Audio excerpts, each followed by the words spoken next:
My next guest is a Canadian-born Olympic gold medalist who also plays for the Seattle Reign. Their name is Quinn, and they are truly a trailblazer in the world of sports, becoming the first non-binary and transgender athlete to play in the FIFA World Cup and the first Olympic gold medal winner. Welcome to New Day, Quinn. Thanks for being here. Yeah, thank you so much for having me. So let's talk about your epic skills. When did you first find your love for soccer?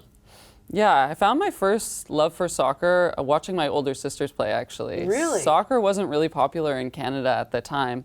So for me, it was just watching my older siblings play, and then I wanted to play so badly. And from there, when I finally got to play soccer, I loved it from the moment I stepped on the field. That's incredible, because it's one of those things, as a young one, you either love or you know it's not right.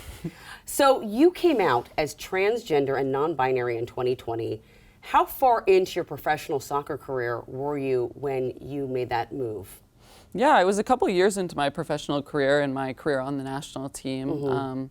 Which was great because I knew my teammates around me, and that created a really supportive environment for me to come out. That's important. It really was. And your teammates really did support you, right?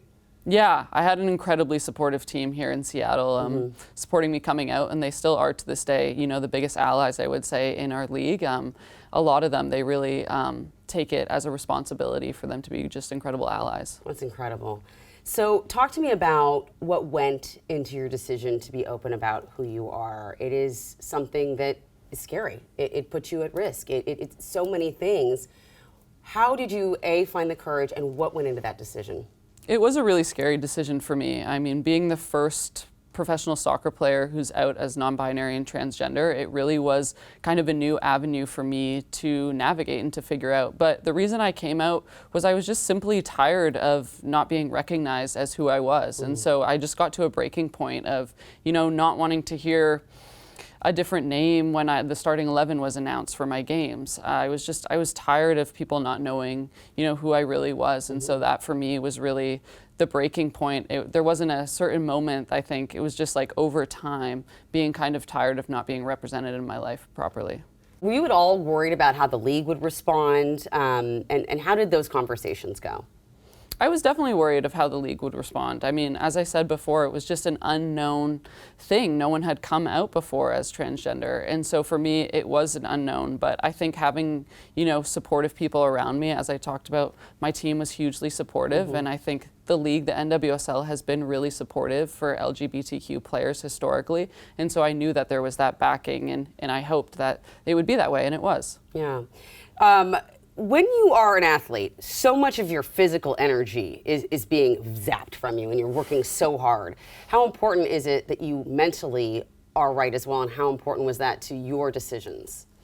Yeah, it was hugely important. I think confidence is such an important part of playing your best on the field. And for me, I knew I couldn't be confident if I wasn't out and wasn't living authentically. And so I think, you know, after coming out, it really changed my game. I thought I was playing the best soccer I ever had right after I came out. And I think that's just a testament to being your authentic self, being open, and being able to express yourself both on and off the field. I feel that. I feel that. Okay, so you made Olympic history. After that, you wrote an Instagram post that you had mixed emotions. Let's talk about that. I did have mixed emotions. I think I was really proud of being able to show younger folks what it meant to live authentically and to be yourself on the international stage. But I think I also understand the reality of not everyone being able to have a place in sports, especially at the moment. We're seeing a lot of bans of transgender children in the United States not being able to play the sports they love. And so I think for me, it was just a really eye-opening moment of, you know, being really proud and how the LGBTQ community has moved forward, but also understanding some of the current realities that we're facing. Yeah. Thank you so much for being here this morning. Thank you so much for representing us on the Seattle Reign, and thank you for being so brave. Yeah, thank you for having me. Absolutely. All right. Well, don't miss the Seattle Reign dominate Gotham FC. That's right. I called it right there. This Sunday, June 30th at 10 a.m. And just a reminder, Seattle Reign FC games are available on Kong TV and the King 5 Plus app. You are welcome.